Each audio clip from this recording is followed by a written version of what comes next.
The lantern is dim, its glow soft and unhurried, painting the cobblestones in liquid amber. Shadows lean and stretch, bending across the narrow alley as though the buildings themselves are conspiring to whisper secrets. You walk slowly, because in this medieval town, there's really no reason to rush. Nobody has a calendar alert. Nobody has a meeting that could have been an email.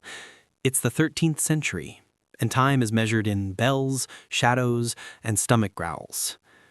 The smell is curious, part hay, part smoke, and part that unique scent of humanity when bathing is still considered suspiciously extravagant. You breathe it in. Not that you have much choice. Even the donkey you pass looks like it could use a bath, though the donkey clearly disagrees. Tonight's subject, of course, is pigeons. Not the feathered opportunists stealing French fries in modern city squares, but their noble ancestors, the medieval postmasters of Europe. Yes, the very same bird that once ruined your picnic sandwich once carried military intelligence across kingdoms. Funny how reputations change. A small warning, you'll probably not make it through this day, not because of plague or sword fights, but because this channel is designed to be sleepier than a monk's chanting marathon. Before we wander further, a soft reminder to like and subscribe. It truly helps this little corner of sleepy history stay alive. And if you're still awake, come at your location and the current time, because nothing unites humanity like watching strangers confess that it's 3:12 a.m. and they're listening to pigeon history. Now, let's ease into tonight's journey.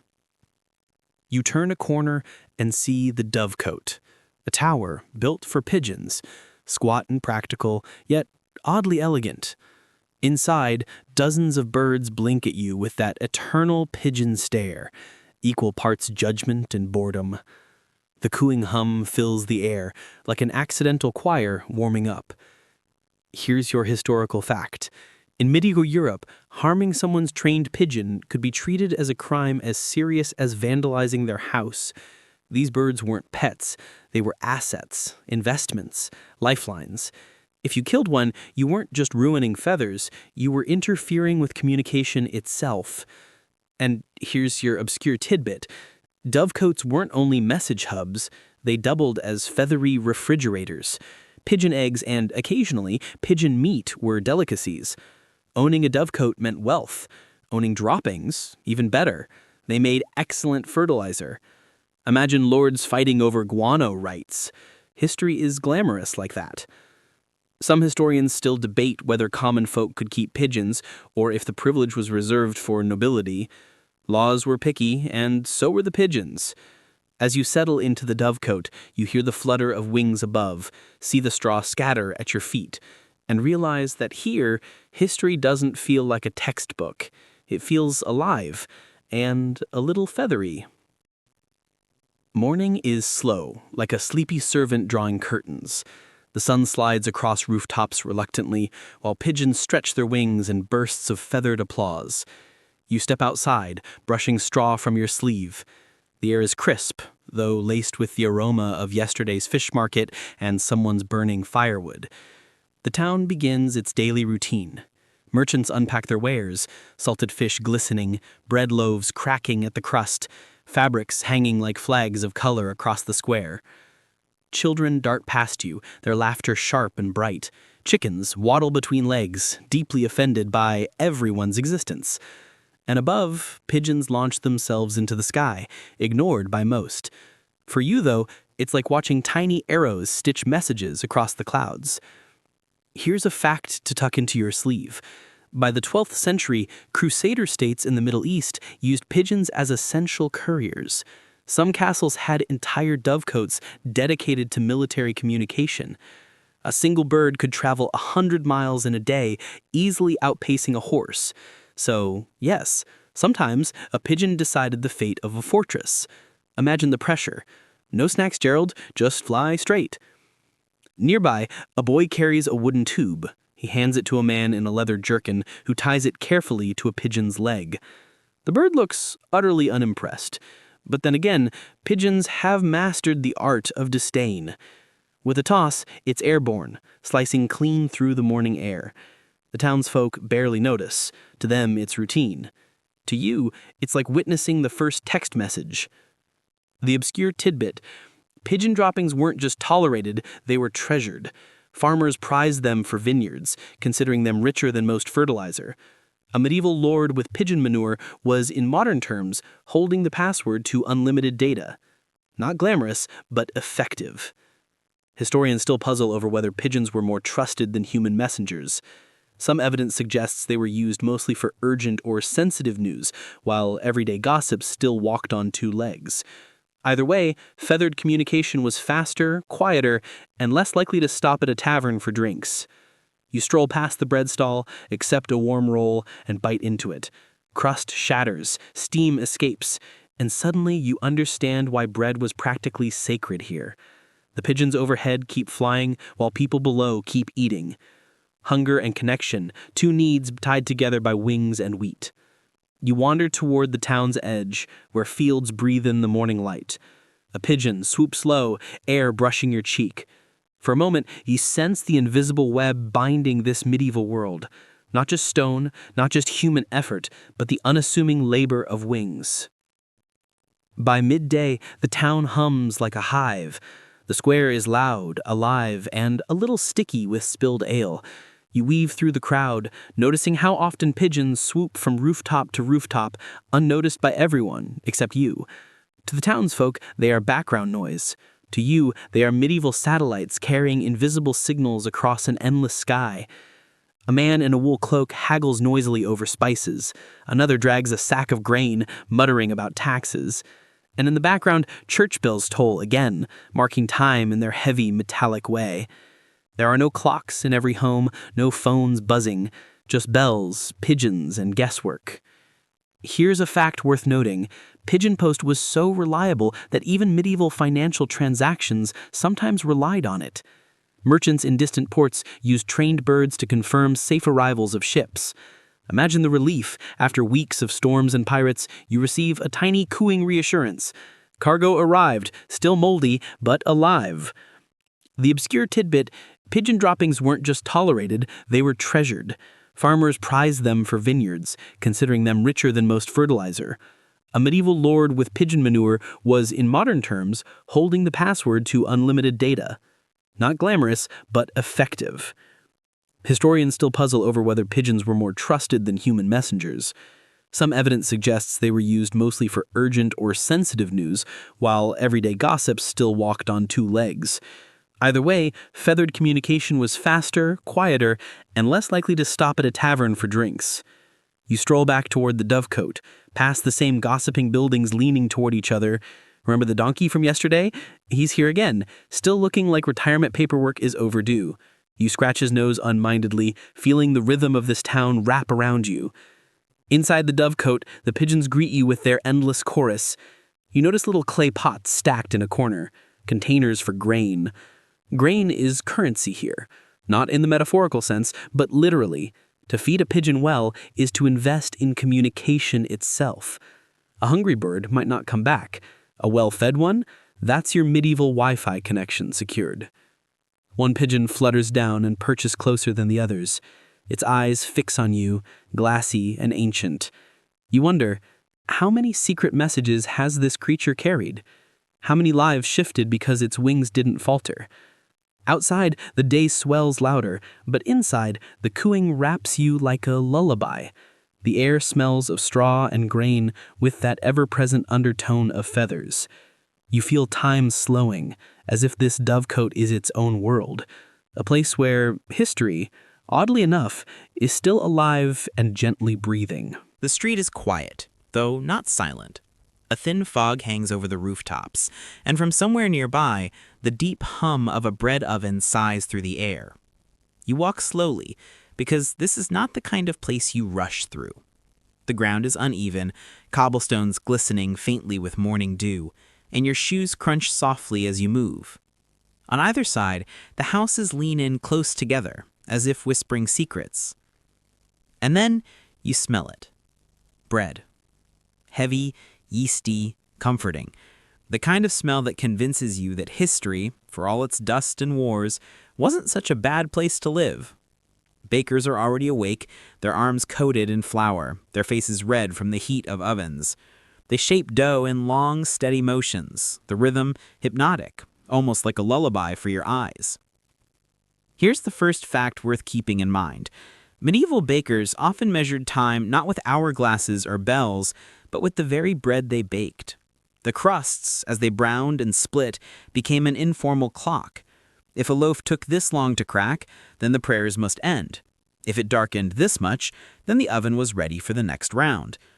A watch you could eat, though not recommended if you were still timing the stew. You probably won't make it through this day. The combination of oven heat, steady motions, and endless bread scent has a way of lulling even the most alert traveler into sleep. Still, before we need too far, a gentle invitation. If you like these slow strolls through the dull but oddly cozy corners of history, tap like. Subscribe for more if you'd like to keep walking down quiet streets like this one. And let me know in the comments, where are you listening from, and what time is it right now? I always imagine half of you drifting off at midnight, while someone else is sneak listening at 3 p.m. in the office. Now, let's ease into tonight's journey.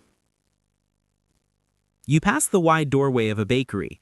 The glow of the oven spills out like sunrise, golden and thick, dust motes swimming in the air.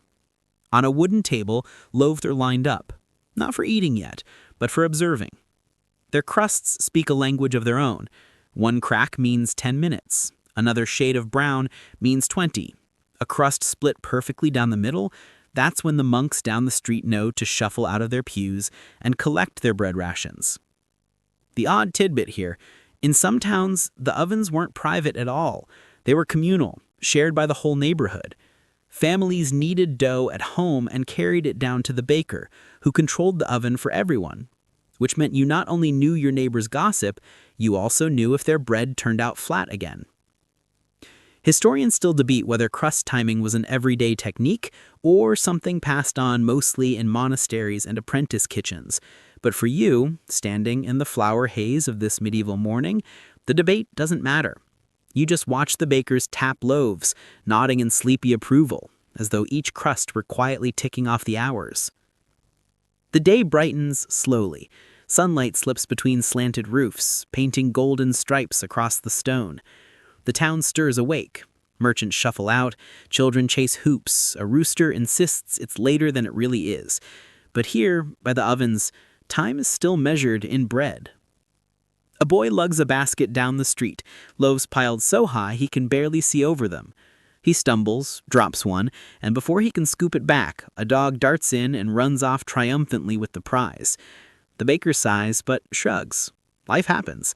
Somewhere, someone jokes that the dog will return in exactly 20 minutes, just when the crust has cooled enough not to burn its teeth. Here's the fact for this part of the day. Bread wasn't just food, it was also law. Medieval authorities regulated its size, its price, and even its ingredients. A loaf that was too light could get a baker fined, or worse. Bread anchored society, and society didn't take anchoring lightly. Every bite was part of the legal system. The odd tidbit. Bakers often tested oven heat with whatever was at hand, scraps of straw, bits of parchment, or, if they were feeling especially bold, their own bare arms thrust into the oven mouth. A brief moment of pain told them all they needed. A crude thermometer, yes, but surprisingly effective. You glance at one baker rubbing his singed arm with a grimace that says, "Worth it, probably." Historians still debate whether bakers truly relied on crust as their mean time clock, or whether they used instinct built from years of kneading and watching. Perhaps the crust was more of a teaching trick for apprentices who needed something concrete. Perhaps the masters trusted their noses more than their eyes. You walk past the same bakery from earlier. The men look a little slower now, leaning on their paddles like farmers resting on pitchforks. The heat is endless, the rhythm monotonous, but there's comfort in the repetition. Bread rises, crust cracks, bread cools. Time passes, measured not in numbers, but in flavors. Nearby, children laugh at a loaf shaped oddly crooked. They call it the cursed bread and run in circles with giddy energy. The baker waves his hand dismissively and says, "Cursed bread still fills a stomach." a line so practical it could be engraved on every medieval wall. You keep walking, and the street hums around you. The smell of baking clings to your clothes, warm and steady. You think, maybe there's no better way to measure a day than with bread. Clocks tick, bells toll, but bread softens the hours until they taste almost sweet.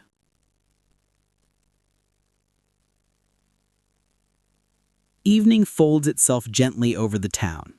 The ovens glow again, brighter now that the sky has dimmed. The cobblestones hold on to the day's heat, radiating it back in soft waves that make the air shimmer. You walk slower because everything around you has slowed down. The major fact for this stretch of the story: monasteries often used bread as a silent signal. In places where conversation was forbidden, the crack of crust became a subtle timekeeper. When loaves split just so, monks knew it was time to change prayers or to file silently into the refectory.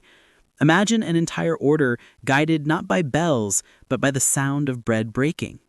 A holy clock, crunchy and sacred. The odd tidbit: some medieval people believed that bread carried personality. The first loaf out of the oven might be shared with neighbors for luck. The last loaf, sometimes, was avoided. It was thought to be moody, perhaps unlucky. Superstition slipped into daily chores the way flour slipped into every crease of a baker's tunic. Historians still debate whether bread as timekeeper was more symbolic than practical. Perhaps the crust method was exaggerated later, a quaint story about simpler times. Or perhaps it was real, and every cracked loaf was genuinely a medieval stopwatch. The records don't tell us for sure, though the crumbs of evidence linger.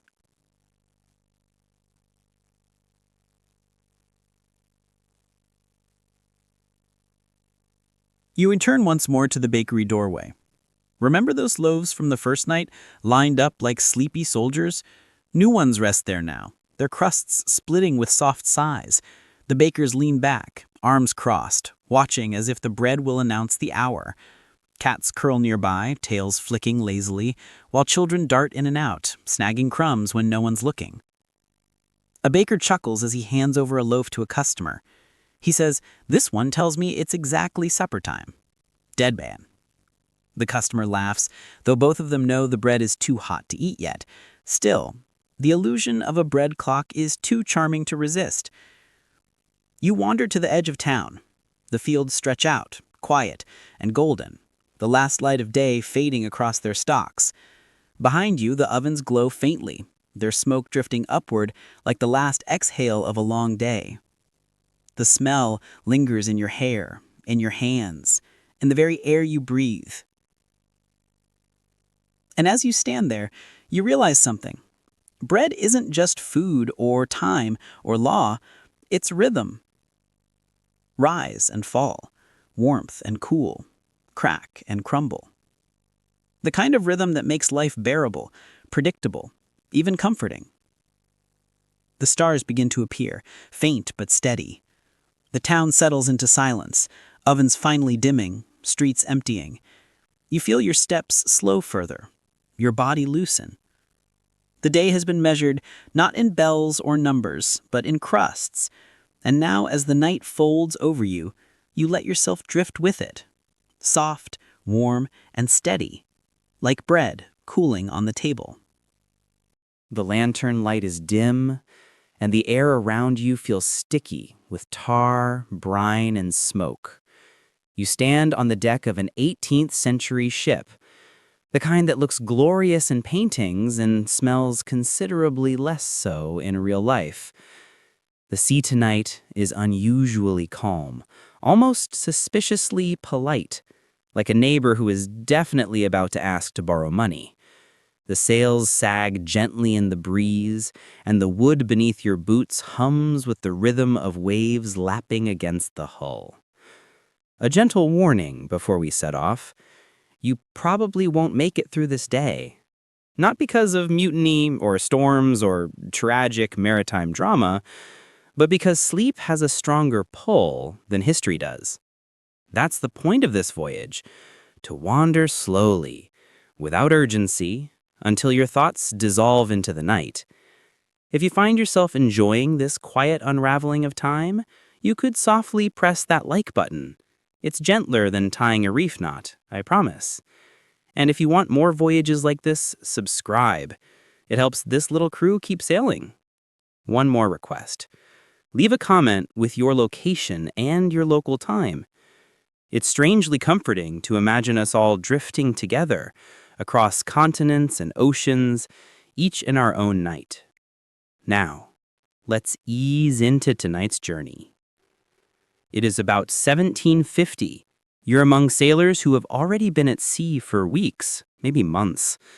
Their days blur together in an endless carousel of hauling ropes, patching sails, scrubbing decks, and waiting for something interesting to happen. Supper is being served, though served might be generous. On the mess table, salted beef that doubles as exercise equipment, watery ale, and the famous ship's biscuit. The biscuit. Square, hard, immortal. A baked good that is neither bread nor cracker, but something entirely its own. More weapon than food. More fossil than pastry. When you knock on it with your knuckles, it makes the sound of a door you don't want to open. And here is tonight's major fact. Sailors often used these biscuits as notebooks. Yes, when paper was scarce, when boredom was crushing, when time needed marking, men scratched names, drawings, and tiny letters into them. Some of those biscuits, against all odds, survive today in museum collections. They carry graffiti from a century and a half ago, still readable, still oddly human. The obscure tidbit? Sailors sometimes saved decorated biscuits as gifts for loved ones, a birthday token perhaps, inscribed with initials, a thinking of you, that could also double as a blunt object. More than one biscuit ended up tucked in a drawer for decades, treasured long after the voyage. Historians still debate whether these carvings were acts of love, acts of boredom, or simply a way to pass time while your teeth healed from chewing. Possibly all three. The deck rocks beneath you as a rat scurries across your path, its little claws tapping a rhythm faster than the sailors themselves. You lean back against a barrel, biscuit in hand. The ocean hums with its long sigh, and you close your eyes. You realize that history is sometimes written not in books or monuments, but in flour, baked 4 times until it becomes memory itself. The morning arrives reluctantly, as though the sun has considered staying in bed. You wake to the pale glow of light through canvas sails. Around you, the crew stirs in various moods, ranging from grumpy to slightly grumpier. Tin mugs clink against the deck, and the smell of weak ale wafts up. Today's breakfast beverage, though calling it refreshing would be a stretch. And there it is again, the ship's biscuit. Yesterday's biscuit. Tomorrow's biscuit.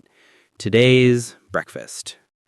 A sailor hands you one, and you quickly learn not to bite it directly unless you enjoy visiting the ship's carpenter for emergency dental work.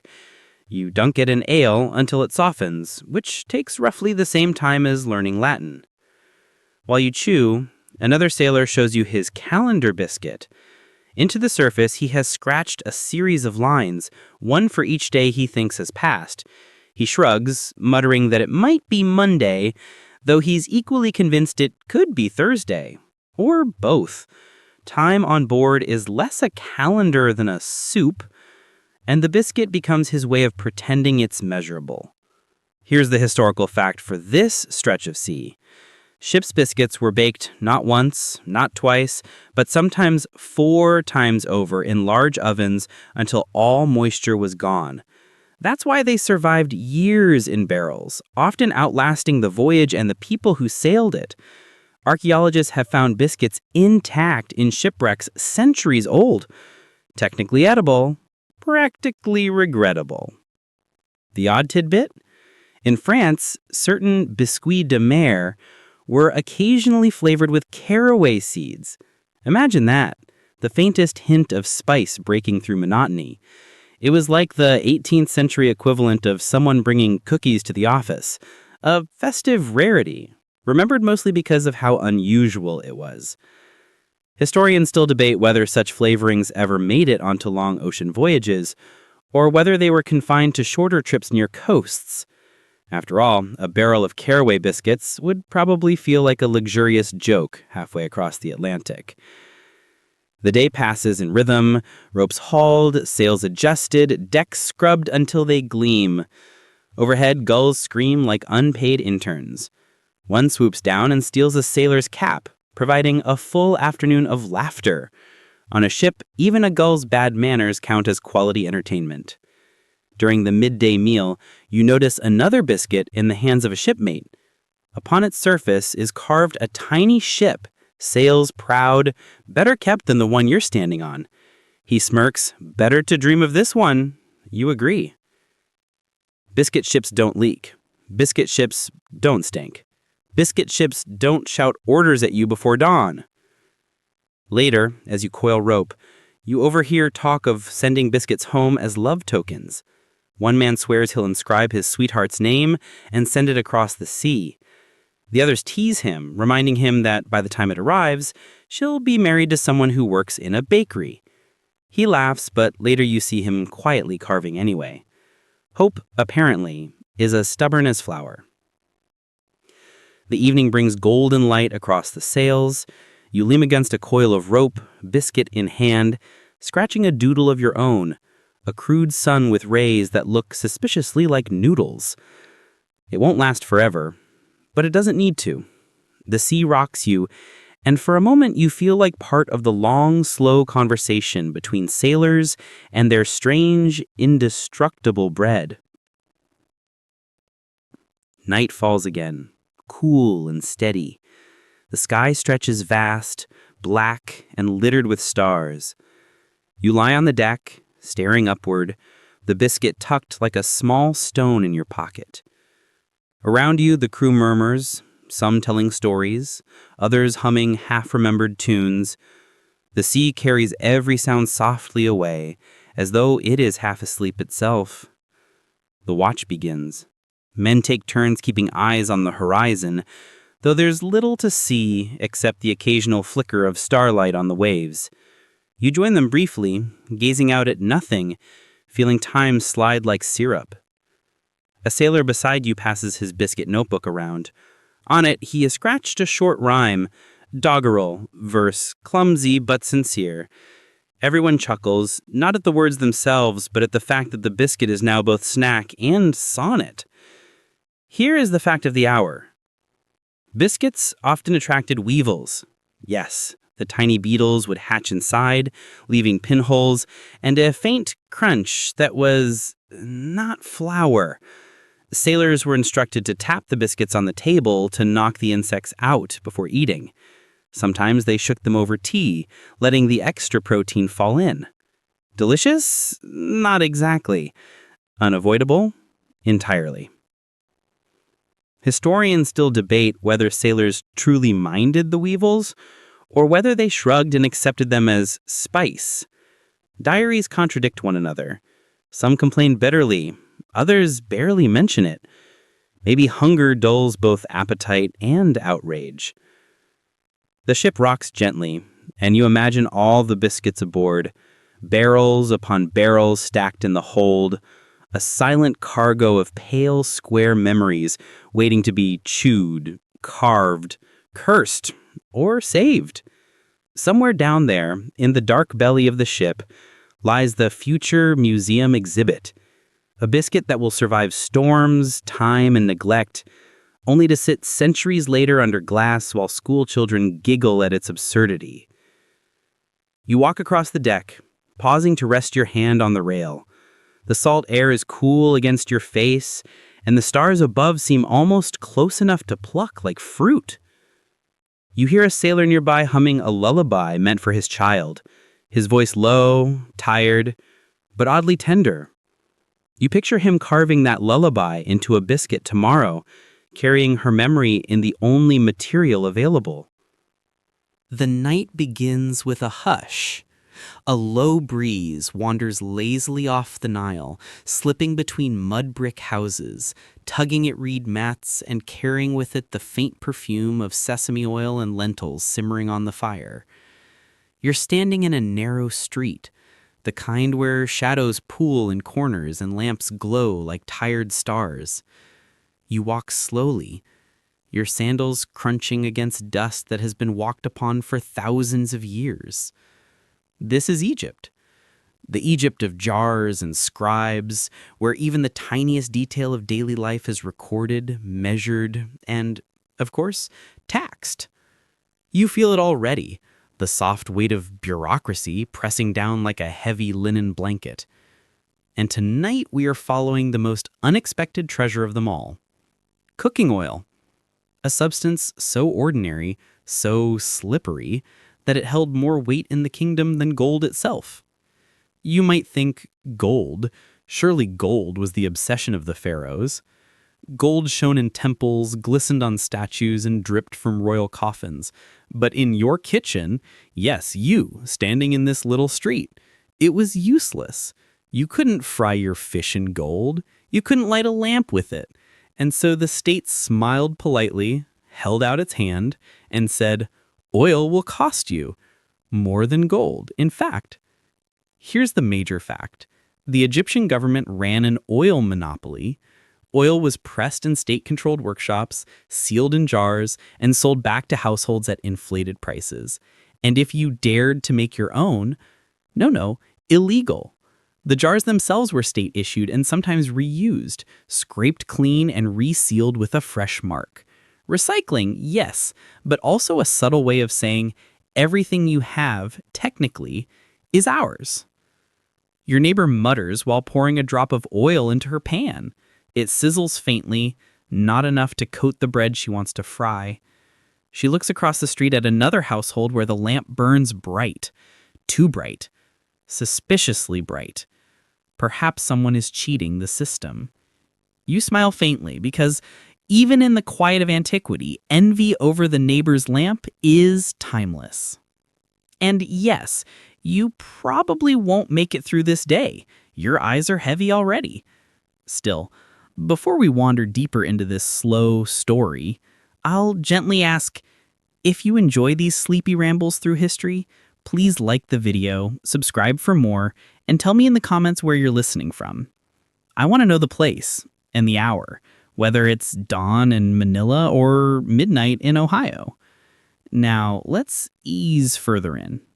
You take a deep breath. The air smells of frying onions, hot stone, and river silt.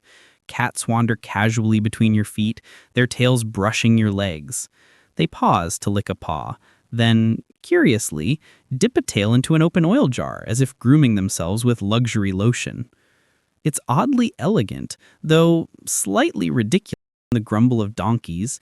You step outside to find the sun already working hard, pressing heat into every surface.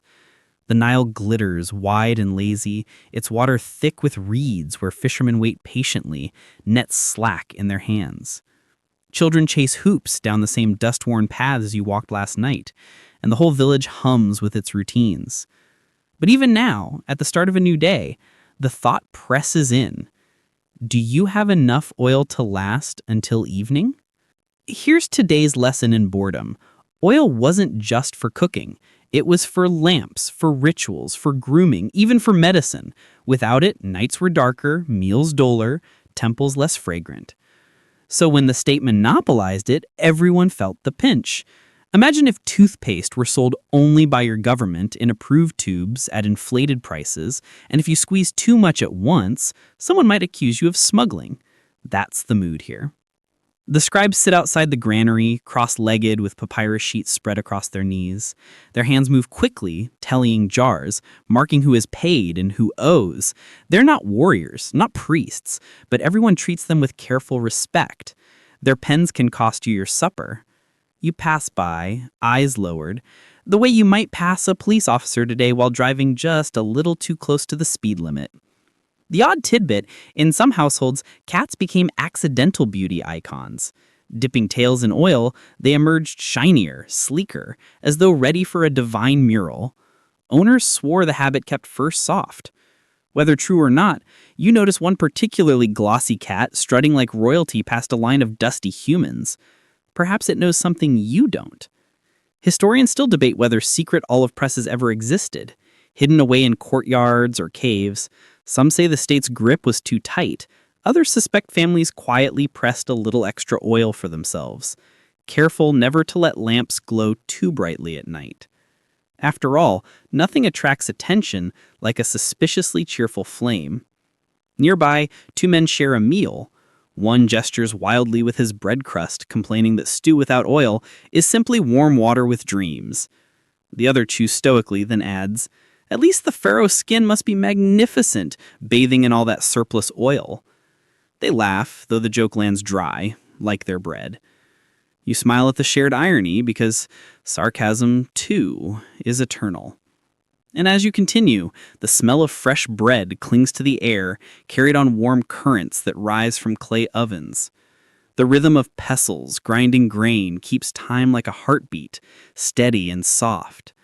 Above it all, sails billow on the river, boats moving gracefully, their ropes creaking, their oars dipping with patient splashes.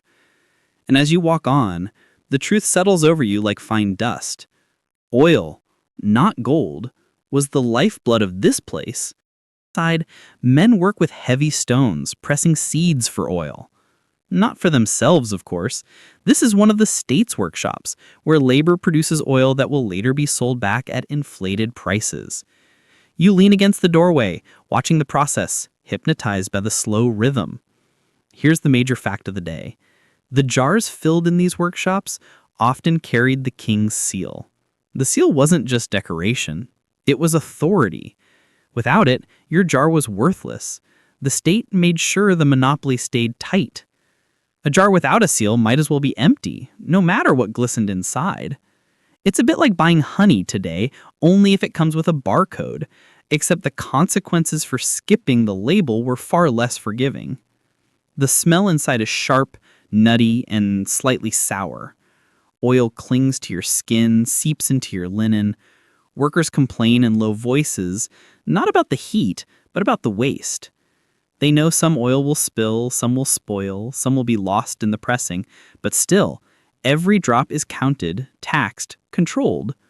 You notice a boy wiping his hands on a scrap of cloth, then carefully wringing that cloth out into a jar, as if saving even the sweat might be worth something. An odd tidbit, sometimes oil was flavored with herbs or flowers for perfume.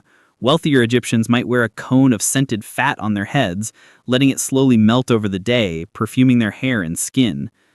Imagine spending hours in the sun with butter melting on your scalp, and you'll have the right idea. Practical? Questionable. Smelly? Definitely. But luxurious, at least in theory. Historians still debate whether every family truly resented the system, or whether it was simply the way things were, like the certainty that the Nile would flood each year. Maybe people sighed, shrugged, and went back to their lentils. Outside, you wander again through the village. Remember the neighbor's lamp that seems suspiciously bright? It's still burning, steady and smug.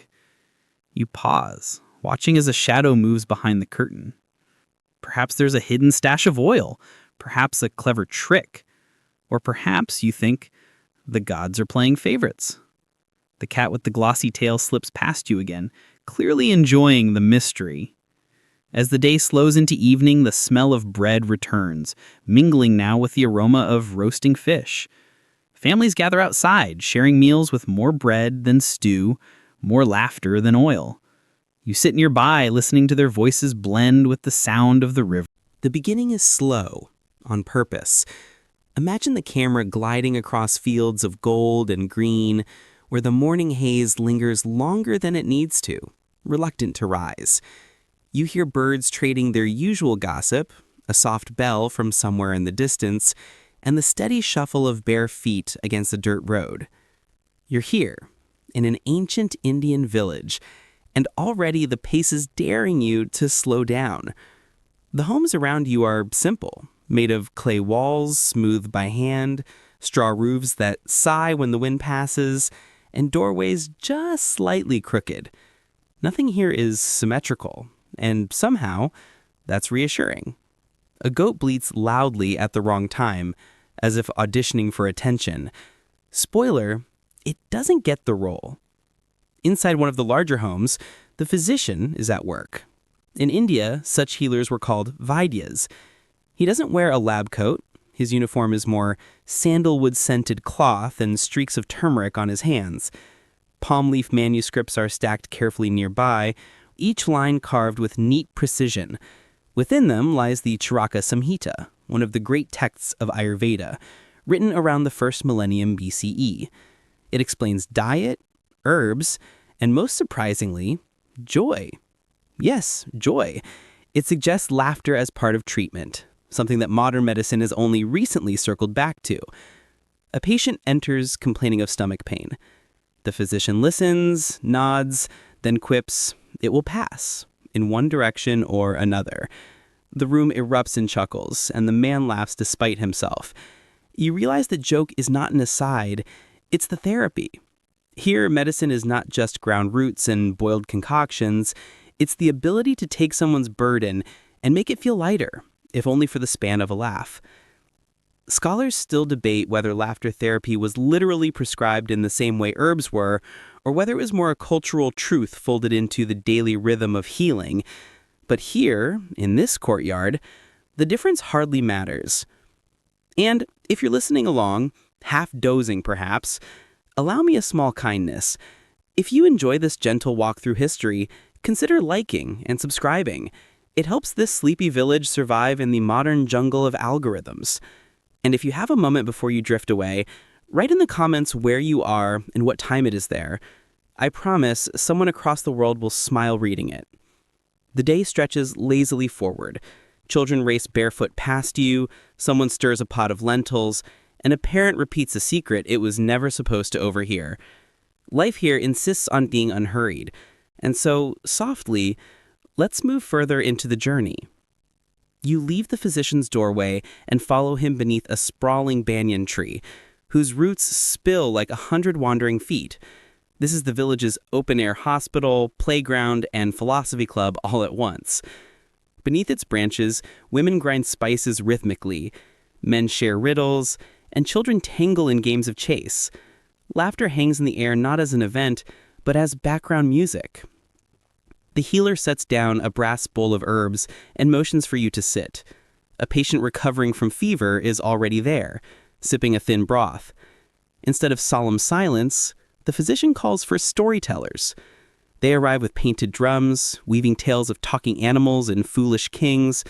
The patient chuckles weakly at first, then stronger, until his shoulders shake and his eyes brighten.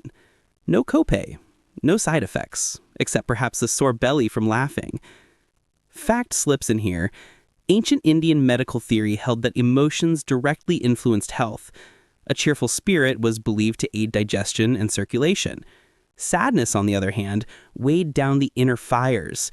In modern terms, they were talking about stress before stress had a name. Near the banyan's roots, you spot small clay monkey figurines. They're not toys, but charms, left behind as playful offerings to mischievous spirits. The idea, if the gods laugh, perhaps they'll spare you misfortune.